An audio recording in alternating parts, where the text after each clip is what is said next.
为了逃避上学，我和男同学假扮情侣，秃头主任勒令我回家反省。这招我屡试不爽，直到主任看着我的8个临时男友回过未来。后来我和年级第1的学生拉手，看到主任过来，我急忙抽手。主任冷笑道：呵，装，你俩亲到一起我都不信。身边的段长玉气压越来越低，之后他把我逼到楼梯间，咬着我的唇角质问我，我就出去考个试，你给我戴8顶帽子。我按着发小亲过去时，1.8米的大汉吓得滋哇乱叫。我捂住他的嘴，你作业写没？发小惊恐地摇头，你不能为了我的作业就强迫我呀，况且我也没写。我默数3秒，身后姗姗而来的秃头主任炸雷了。陈夏年，大庭广众之下，你们干什么呢？发小号了一嗓子推开我，他面颊通红，急忙辩解，没干嘛，闹着玩的。我态度恶劣，青梅竹马，两小无猜，还能干嘛？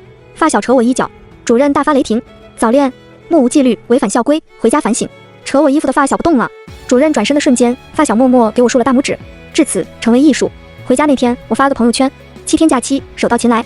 段长玉点了个赞，我吓了一跳，刚想删除，他的消息就来了，没去上学。我发了个委屈的表情包，宝宝，我生病了，年级第1是陈夏年的，吃药了吗？我现在买票回去看你。不，你回来秃头肯定知道，不想我们的早恋被发现。首先，我和段长玉不熟，其次，我觊觎他年级第1的宝座，重点，我把他骗到手了。他要回来，那我早恋被抓不就被他知道了？好吧，我给你叫了闪送，记得吃药。谢谢宝宝，羞涩。他很高冷的回了句，半夜他给我发消息，这是你第1次叫我宝宝，能不能语音？撤回。算了，你生病肯定不舒服，晚安。熬夜学习的我看到，呵呵，闷骚男。1周过去了，和发小以分手版在学校上了2天，又坐不住了，找了男同学，又假扮情侣回家后，学校开始有了小道消息，表白墙上，无偿收校规交往篇第3条，本人某某无瑕；有偿收校规交往篇第1条，本人 XY 微瑕；重金收校规交往篇第2条，本人某某大侠。看懂的人都心照不宣。校规交往篇13条全部是早恋问题，根据程度来判断回家反省的时间，而瑕疵程度则决定父母的难搞程度。就这样，我找了4个人，快活的多了1个半月的假期。直到秃头主任回过未来，年级大会上，以我为代表的8个渣男渣女在做检讨，全校大笑。所有班主任召开紧急会议，封锁消息，这场闹剧才结束。被困在学校的我百无聊赖时，段长玉回来了。我庆幸他回来的晚。傍晚大课间，我和段长玉坐在教室的对角发消息，你怎么坐讲台旁了？呜，我上课睡觉，老班说害怕我影响你，哼，其实是我早恋4次，我去找老班把你调回来。谢谢宝宝。陈夏年，过来，我想听你亲口说。段长玉声音总是清清冷冷的，看到这句话，我都能想象到他是怎样的口吻，清冷干净的语调，又带着点命令。我从手机里抬起头，坐在后排的段长玉靠着墙，眼皮掀起，视线和我对上，点着脑袋的手指微微勾了一下。我愣了愣，虽说和他谈恋爱的我目的不纯，但那张脸实在很帅。正要起身，发小风风火火地跑过来，翻墙出去买的奶茶，喝不喝？初恋姐。自从因为之前的合作，发小就喜欢喊我初恋姐调侃我。可此时我怂怂地回头，初恋。段长玉走过来，眉眼下垂，显然一副问话模样。我曾抱着他说他是我初恋，然后骗了一本他珍贵的数学笔记，因为我总是愤愤不平段长玉抢了我的第1名。发小摆摆手，去，你一个外人掺和什么？外人？我忙阻止发小，不是，你别瞎说，我是外人，那他呢？段长玉瞥向发小，发小也来劲儿了，我当然是内人喽。我两眼一黑，推开发小，我可以解释，什么内人外人的？陈夏年、顾泽新，你俩又拉拉扯扯，屡教不改。秃头又来了，不是，主任。发小挠了下头，我就找夏夏有点事。主任哼了一声，常玉来我办公室一趟，顾泽新把你奶茶拿过来，一会儿再收拾你。段长玉跟着主任走时，轻飘飘落在我身上一眼。要完，晚自习开始，段长玉才回来。我坐在讲台边，坐立难安。陈夏年，你凳子上有钉子吗？被老师点名，段长玉也没分给我一个眼神，直到下课，我才躲到桌都看到了他发的消息。老地方，展板后，我老老实实表忠心。你不是外人，你是我男朋友，我肯定最喜欢你。段长玉不理我，他只垂下头，眼睛静静地看着我。我拽拽他的衣角。顾泽新说话没大没小的，下次我说说他，别生气了。你不知道这1个多月我有多想你。段长玉比我高1个多头，我抬起手挠他的下巴，又恶作剧般按他的喉结。之前有小迷妹偷拍他的照片，喉结凸起，无比诱人，我早都想摸了。段长玉喉结滑动几下，捉住我的手，然后把我拉进怀里，抱住我，看样子已经不生气了。我也回抱他。什么时候才能公开？他的脸颊埋进我的脖颈间，呼吸喷洒之上，他的体温经过衣料穿过来，身上还有淡淡的洗衣液的味道，感觉有点热。我从他怀中抬起头，能不能再等等，不想被秃头发现。那你朋友呢？尤其是顾泽新，他竟然说。听到他要旧事重提，我立马打断。好了，好不容易就我们2个人，不要提别人。好，不提。段长玉低头看我，我被他盯得有些发毛，不自觉舔了下嘴角。他轻抚上我的脸，慢慢低头。他不会要吻我了吧？陈夏年。听到声音的我虎躯一震，秃头主任出现在我们身后，我吓得赶紧要把手抽出来，段长玉却握得更紧了。我结结巴巴，我和他。主任绕着我俩转了一圈，冷笑道：装。陈夏年，你继续装，1个月抓你早恋，抓了那么多次，你以为我还会信？我感觉握着我的那双手明显一紧。早恋多次？我听到段长玉冷声问道。我低着头不敢看段长玉，小声嘀咕：没有的事。呵。主任拍了拍旁边的展板，你看看，你都祸害了多少人！我定睛一看，黑黢黢的展板上赫然贴着年级大会上我和8个人并排站在一起的照片。好社死，8个，不止呢。段长玉看向我，目光隐隐带着质问，牵着我的那只手存在感很强。我慢吞吞把手抽出来。主任，你别说了。秃头盯着我把手塞进兜里。陈夏年，你少把歪主意打到段长玉身上，他平常像个冰块疙瘩，你俩亲到一起我都不信。主任，不是。段长玉捏了下指骨。为什么不信？我们不向情。这家伙打算自爆。我赶紧扯住段长玉，推着秃头的肩膀。主任，我错了，您赶紧早点回去休息吧，我保证不再乱来。秃头被我推拒着。你每次不是这样说的，我告诉你，你再敢惹事，别怪我。知道了知道了，我发誓。我举起2根手指。我在早恋我守寡。秃头终于被我糊弄走了。我吐了一口气，身后一道凉飕飕的声音又把我冻住了。守寡。我僵硬地回头。我错了。过来。怂哒哒地挪过去。他的视线移到我身上，我冻得立刻逃开视线。段长玉不紧不慢地脱了校服外套，露出里面干净利索的白屉。他垂着头整理着手里的衣服。他脱衣服不会要打我吧？段长玉，你可不能这么没品。段长玉抬手，我立马缩住脑袋。出乎意料的，肩上搭上一片柔软。段长玉替我整理着领子。晚上冷，披好。原来是给我披衣服啊！我尴尬地捏了捏衣领，手碰到段长玉温热的指尖，心里像过了一道电。我忙缩手指，他握了下我的指尖，手不凉。嘿嘿，你真贴心。所以我哪里没品？我想逃。段长玉捏着他的校服，轻轻一拉，就把我带进怀里，周身笼罩着他的气息。我的手抵着他的胸口。你，陈夏年，抬头。我抬起头的那刻，段长玉的帅脸就立马放大。触碰到的瞬间，他的声音低低地擦过我的唇角。闭眼。我下意识配合，等反应过来时，心脏已经快炸了。我推拒着他的胸口，他骨节分明的手指拉紧衣服，我不得撤离。10几分钟后，所以主任说的早恋是什么意思？合着还没忘这茬呢？都是假的。他盯着我，等着我继续解释。我不想上学，所以找了几个人假扮情侣。段长玉用纸巾擦了擦我的唇角，所以我就出去考个试。你给我戴了8顶绿帽子，不是说了都是假的吗？我当然只喜欢你一个人呀，宝宝。我笑嘻嘻的。他将纸巾收进口袋，捏了捏我的下巴。刚刚说的守寡是在咒我吗？当然不是。年年，如果你有别人，我不介意让他成真。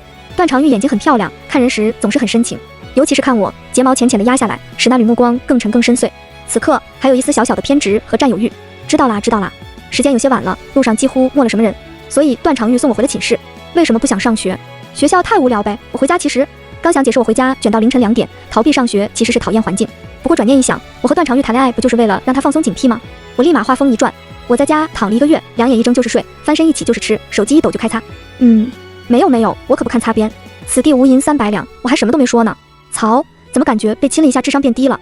那为什么觉得上学无聊？听听，这是人话吗？我把哄人贯彻到底。当然是因为这1个多月你不在呀。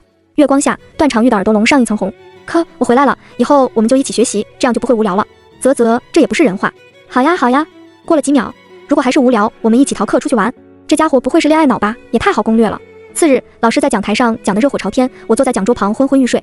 其实我上课虽然不听讲，但睡觉也是有节制的，困了就睡，醒了就学，无视老师的节奏。要抢年级第1的人有自己的节奏，可是人要脸树要皮，皇帝上朝打磕还要挂帘子，我总不能坐讲台上睡觉啊。怪就怪段长玉，我吐槽他，你是恋爱脑啊？年年恋爱脑，该死的，又脸红了。你脑子要发春啊，每年都想恋爱，这样理解也行。虽然我上的学校是小学、初中、高中都有，我和段长玉认识却不熟啊。他每年都有一个白月光。没关系，等我把他从年级第1的宝座上拉下来，我就会变成他的黑月光。想事情想到半夜，好不容易睡着了，又做了一晚上的梦，梦里有100个段长运用校服把我捆起来，写一道疑难杂症亲我一下，急得我破口大骂。咚的一声巨响，我惊了一下，睁眼那刻，我终于知道我刚刚睡过去了。桌子倒在地上，我也躺着，头磕得很痛。所有人都被我惊醒了，一个个抻着脑袋看我。我爬起来，尴尬地向全班人摆手，谁要死剑给剑，直接去死哈！我不听。陈夏年真把自己当皇帝了，老班吼了起来。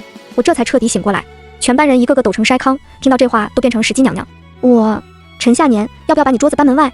老师，不行，他坐外面，我们班会变成风景区的。夏姐是我们学校一道亮丽的风景线，我怕有人来要合照，摆张桌挺像见面会呢。正好，到时候谁有合照就准备收谁手机。我的命也是命啊！老班气笑了。陈夏年，没地方安置你，我看你是不是又想回？你给我站后面去。我灰溜溜往后面走。老师，段长玉突然出声。让陈夏年同学回来坐吧，我们坐同桌更方便讨论问题。我的薄弱环节正是他的强项呢。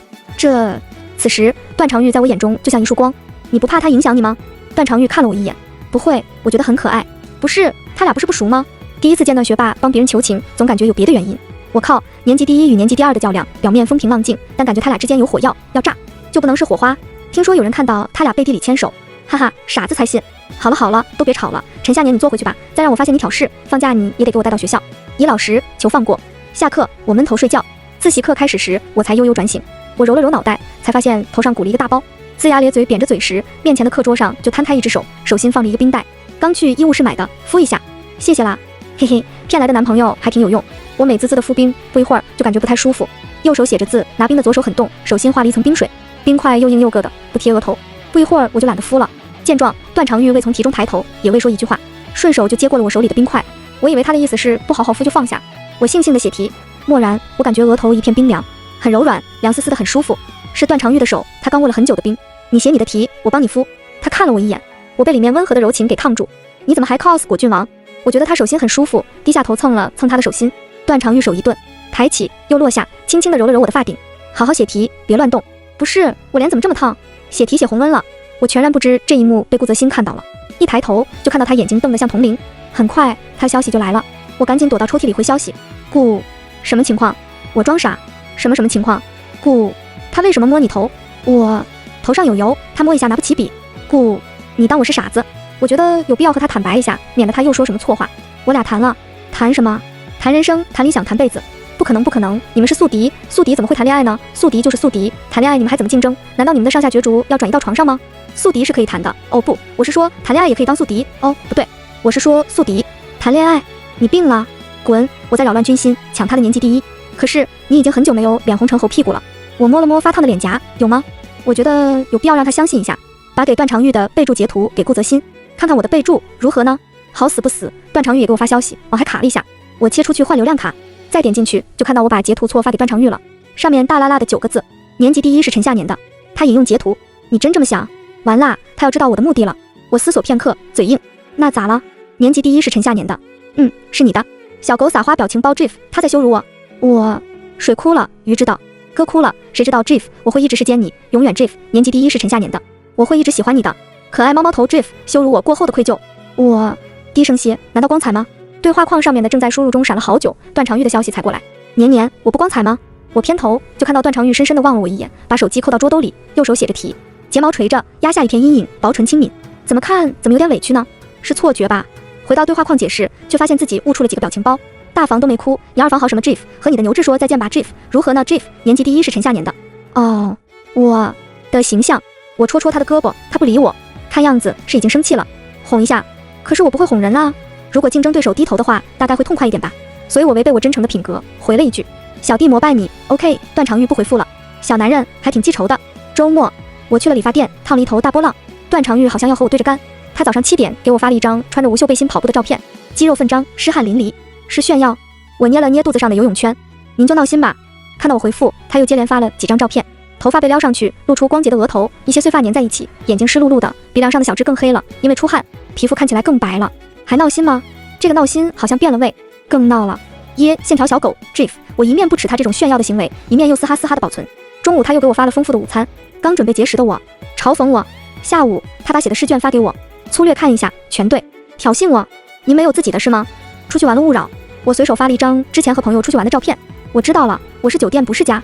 段长玉终于安静了，于是我支着脑袋怒写8张卷子。因为周一要开年级大会，所以我一般都卡点去。为了不引人注目，我直接翻墙。刚翻下来，就听见秃头在话筒下的大嗓门。最近发现多数同学烫染发，为了保持良好的校风校纪，自今日起学校会严惩违纪同学。我要抓怎么不早说？我风风火火打算跑商店买个发圈，把头发扎起来。下年只一声，我的脚步就僵了。周瞻身高腿长，他信步走来，校服工整的穿在身上。他也很帅，但面容不同于段长玉，有些凌厉动人，具有攻击力的帅。他是淡颜系，待人冷漠，情绪很淡，有时会衬托的面前情绪激动的人像个疯子。校服又忘带了，关你什么事？我没好气地说。下年别这样。我哪样？我不再像之前那般歇斯底里。我淡淡地说，逃学、烫头，还是说早恋？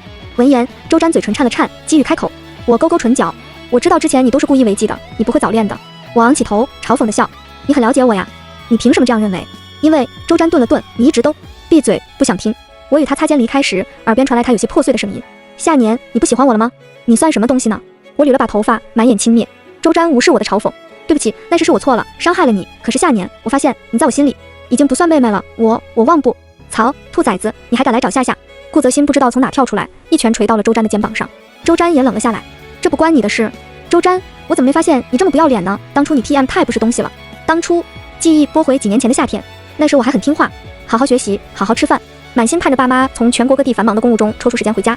尽管他们把我丢给家庭教师，尽管他们很严厉，也尽管每次短暂的见面，他们也只是古板的询问我的在校生活。唯一的不乖就是我暗恋周瞻，那时我、周瞻、顾泽新三人青梅竹马，顾泽新还鼓励我勇敢追爱，所以我故意把暗恋日记丢到了周瞻的家里。但我没想到的是，他竟直接转交给了我妈。他可以不接受我这份喜欢，但不可以将它随意丢弃。我明明很多次抱怨爸妈很严厉，我并不适应他们的教育方式，可他只是轻飘飘地说，我只把她当妹妹，没想到她有这心思。阿姨您还是干预下，我怕她跟着别人学坏了。后来我才知道，她和朋友闲聊，小姑娘傻傻的谈着无趣。可是那天我妈在飞机上把我的日记发给家庭教师，无良的家庭教师一页一页贬损我的青春，用戒尺狠狠敲打我。我在别墅中发着高烧，含糊不清的给我妈哭诉，我妈只冷漠的回，你不该吗？后来背上的疤好了，我妈回了趟家，给家庭教师涨了工资，所以她更热衷于打击我的一切。于是在某个夜黑风高的晚上，我披头散发的举着一把刀站到了她的床头，她吓破了胆跑了，我妈也再也请不到合适的老师，而我在顿痛绵绵的叛逆路上一去不复返。好了，别吵了，顾泽新，我们走。周瞻和顾泽新马上就要吵起来，夏夏你先走，我今天非揍死他。眼看就要因为我打起来了，刚想阻拦，就在不远处看到了段长玉，他套着一件黑 T， 更衬的皮肤冷白，校服搭在肩膀，信步向这边走来。下意识的，我不想让他看到这混乱的一片，也不想他看到栗子棕卷发，我转身就逃。段长玉几个跨步就拦住我，我呼吸一滞，还没反应过来，段长玉就捉住我的手，我想要挣脱，他反手就和我十指相扣。你干什么呀？不让牵。他话未落，就好整以暇的看着争执的两人。感受到视线的周瞻看到我们，明显一颤。你们什么关系？段长玉举起相扣的手，勾唇轻蔑的嘲讽。正如你所见啊。周瞻一愣，你喜欢他？你怎么会喜？他意识到自己的话不妥，连忙改口。你们的性格？段长玉眉眼冰冷。我怎么不会喜欢他？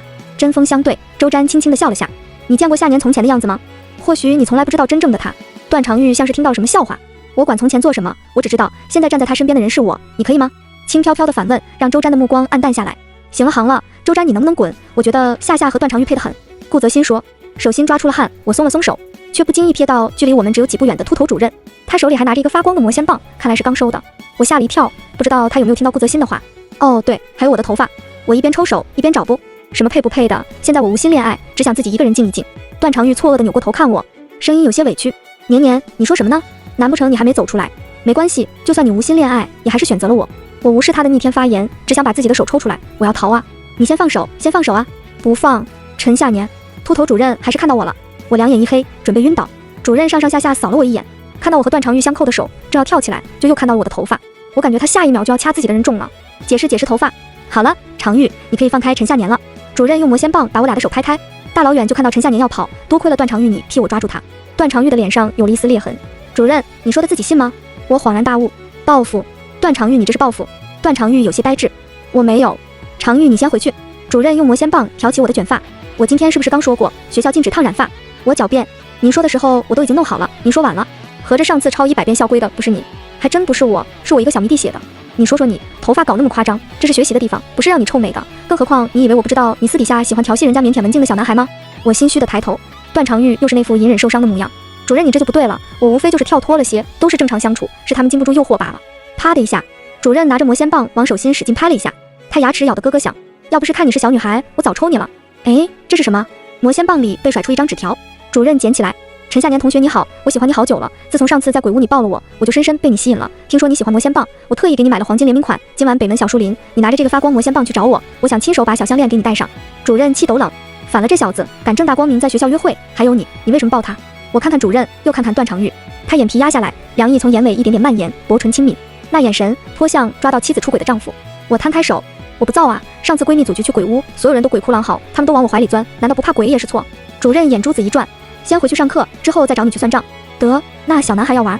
和段长玉一前一后回到教室，我戳他，他不理我。我伸出2根手指走到段长玉的胳膊上，他把我的手挪到桌子上，还给我塞了根笔。学习，从头到尾连头都没有抬一下。狗男人，不理你了。我气得怒刷了导数难题，却注意到段长玉写了半本练习资料的选择题。要知道他很少花大块时间大规模写选择的，他的书上只有简单的草稿，字母写得潦草。我影响他了，这不就是我卷他的绝佳好机会？我决定今天一整天都不理他了，嘻嘻。下课，我趴在桌子上默默看他，他头发垂着，单手拢了一下，注意到我，把手机揣兜里就出去了，还挺有脾气。啧，这种生气都有一种美感的男人，简直不要太爽。回来的时候，他丢给我一个小面包，还扔给我一个发圈。我叼着面包，段长玉，你给我扎。他顿了一下，拢起了我的头发，指尖擦过我的后颈，他有些抖。段长玉给我扎了个侧麻花，我歪斜着身体，手支着脑袋，笑盈盈地盯着我。好看吗？他吞了下喉结，压压地。好看，卷发也好看，好看。他耳尖红了，移开视线，然后又挪回来，很可爱，像洋娃娃。幼稚，我不喜欢玩洋娃娃的。段长玉抿了下嘴，我喜欢。我揪了揪马尾辫上的发卡，那好吧，头发我就不拉直了。不用，你哪样都好看，我希望你做自己，我喜欢你的任何一面，从前的样子我会记得，今后的改变我也会觉得惊喜。小嘴还挺甜。上课，段长玉摸出了物理大题写的不亦乐乎。不对，我不是说不理他的吗？我气呼呼的。不一会儿，手机震了一下。段长玉，所以你刚刚说不拉直是因为我喜欢？哦，星号，放屁，装什么可爱？晚上回寝，段长玉把我送回去。往常他都喜欢拉着我的手腻歪一会儿，今晚他好像格外急。这家伙不会背着我有人了吧？我等他走后跟踪他，七拐八拐的，他跑到了北门的小树林。小树林的某一角一闪一闪的，好像有个人拿着一个发光的玩具。段长玉走近，不轻不重地拍了他一下。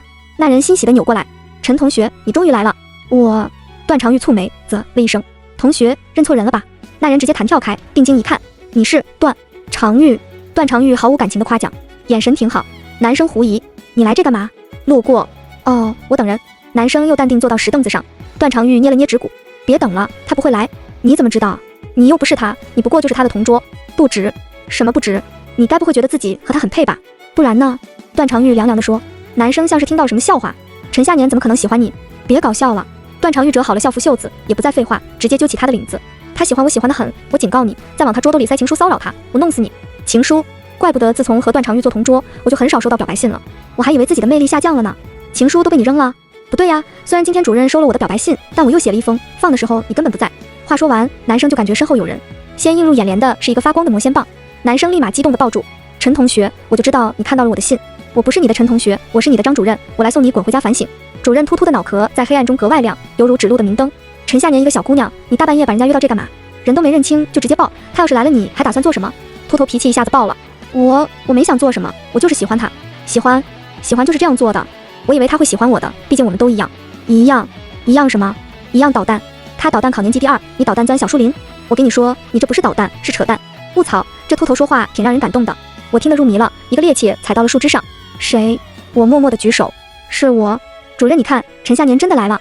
我指了指段长玉，我是来找他的。段长玉有些错愕。哎，对了，长玉，我还没问你，你来这干什么？段长玉摸了摸鼻尖，保护同桌，我有责。不愧是我看好的学生，学习好，人品也好。长玉，你送陈夏年回寝室吧，我在这教育一下这个兔崽子。啊，好。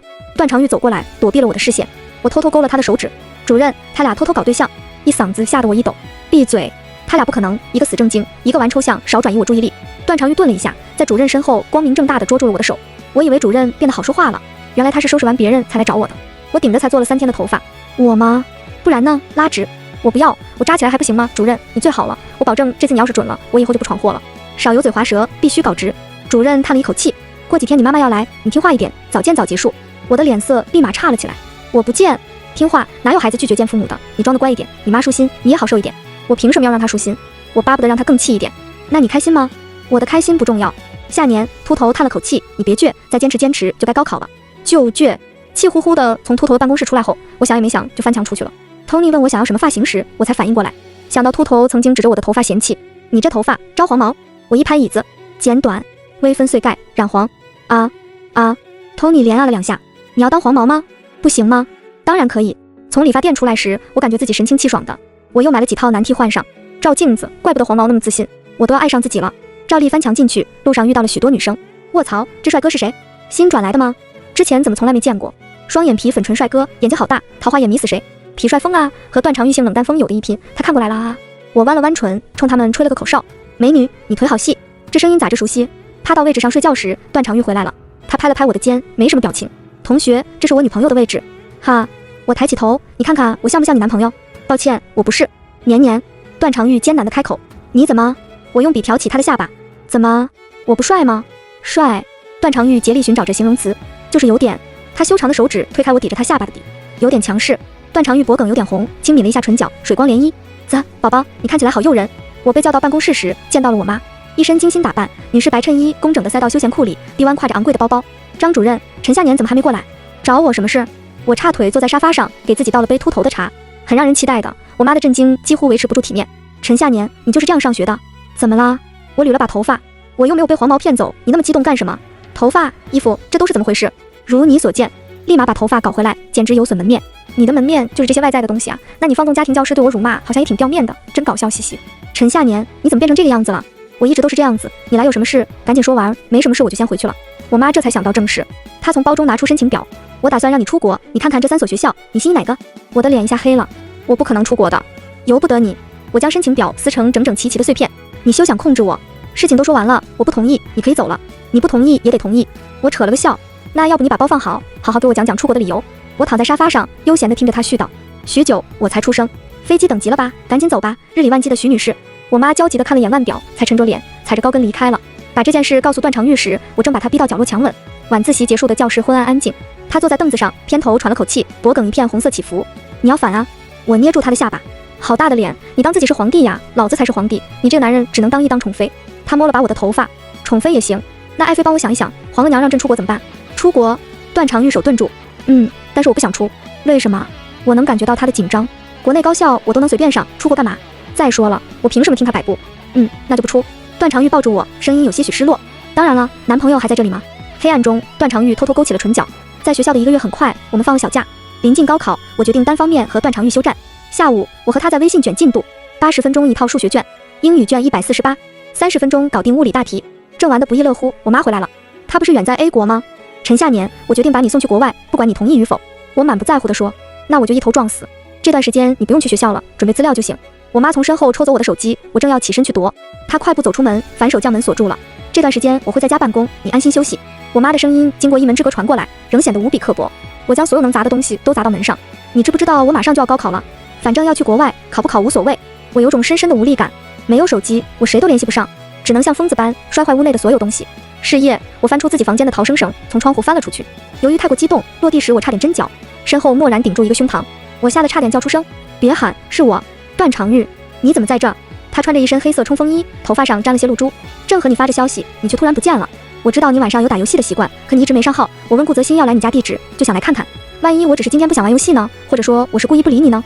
不会，因为我给你发的那条消息，你肯定不会不回。什么消息？不告诉你，没空和他兜圈子。坐在他摩托车后座时，我才有了一种逃离的感觉。我抱着他的细腰，将脸贴上他的脊背，我的声音闷闷的。万一我没有跳窗，你是不是就打算站我家门口一夜？没想过这个问题，倒是你翻窗下来时，我竟然没有很意外。为什么？当然是因为我足够了解你呀，不屈服，不认命的陈夏年。我和段长玉逃走后，哪里都没去，直接翻墙回了宿舍。小假结束时，我妈在外面几乎找疯了我。听闻我一直躲在学校，她没法抓我。罢了，你乐意考就去考，闹到最后还是要回来的。可她不知道的是，我把通知书的地址填到了秃头家。高考那天，我和段长玉静静的拥抱，秃头乐呵呵的，看看年级第1和年级第2互勉，真有爱。考试时，青春所有的画面一帧一帧的播放。我逃学，我违纪，我早恋，我反抗，我学习，我竞争。澄亮的光头，矮墙上重叠的脚印，数钱班翻找试卷的急切，桌兜里嗡嗡作响的手机，一声声震出绵长叛逆、嚣张却冥想的悸动青涩。蓝白校服翻飞，少年少女迎风破浪。在听到秃头的骂声，是在等成绩那几天。一大早，招生办就有人来，我困得要死，好不容易送走你们了，让我休息休息，怎么了？我听着骂声，飞快地收拾行李。段长玉从被子中探出头，头发翘起一根。年年，你要去哪？我把人拽起来。不旅游了。啊？怎么这么呆？招生办来人了，估计你家也有人，赶紧回去签合同。我回去的时候，秃头还要骂我，但他嘴角都咧在了耳朵后。A 大是全国最好的学校，招生办的老师非常热情。签了合同，我才彻底放心下来。这下，我妈就算想让我出国，我也出不了了。那个胖胖的女老师在打电话。你说什么？你怎么知道我已经把人给签下了？哈哈哈哈！挂了电话，他向我解释，同事去另一个苗子家，我本以为你身为是状元会比较难搞，谁知道这么轻松。没错，我是状元，成绩717。我估摸着，你同事去的那家不会叫段长玉吧？你怎么知道？秃头插进来，人俩是同桌，也是竞争对手，成绩差不多的。女老师看着我微妙的表情，只是同桌，她考了多少分？714。秃头一拍大腿，谁说女生学不好理科的？黄毛常常些时，我们全班举行了毕业聚会。彼时大家都说着恭喜，聚会结束，大家都要各奔东西，所以好多人都喝得有点多。顾泽新搂住我的肩膀，我是真把夏夏当妹子了，有的狗东西，说是把人当妹妹看，结果那心思坏得很。夏夏，他的视线在段长玉身上飘了飘，你可算遇到好人了，我他妈真后悔之前怂恿你。段长玉把人从我肩上扯下来，放在凳子上，他勾了勾我的手，出去透透气。昏暗的走廊上，段长玉搂着我的腰亲，手指浅浅地插进我的头发中，无意识收拢，让我头皮一阵发麻。我贪恋那点湿热的温度，双手攀至他的脑后。段长玉，你吻技有点废。没办法，上学的时候不敢太放肆，要不状元教我。互勉啊，第2名。顾泽新放水回到包厢后，整张脸都是通红的，他大着舌头。你们猜我刚才看到什么劲爆的画面？俩男的在亲嘴，高的感觉长得很帅，贼特金贵有气质，矮的顶着一头黄毛，一股地痞流氓的气质，但那高的看起来很宠。秃头本来喝的也有点高，听着描述越听越熟悉，踉踉跄跄跑出包厢，就看到自己的宝贝疙瘩在亲那个随机炸弹。段长玉，陈夏年，你们在干什么？段长玉抬起头，将面前的小女黄毛按进怀里，眼睛带着痞里痞气的笑意。主任，您抓早恋有点失职啊。全文完。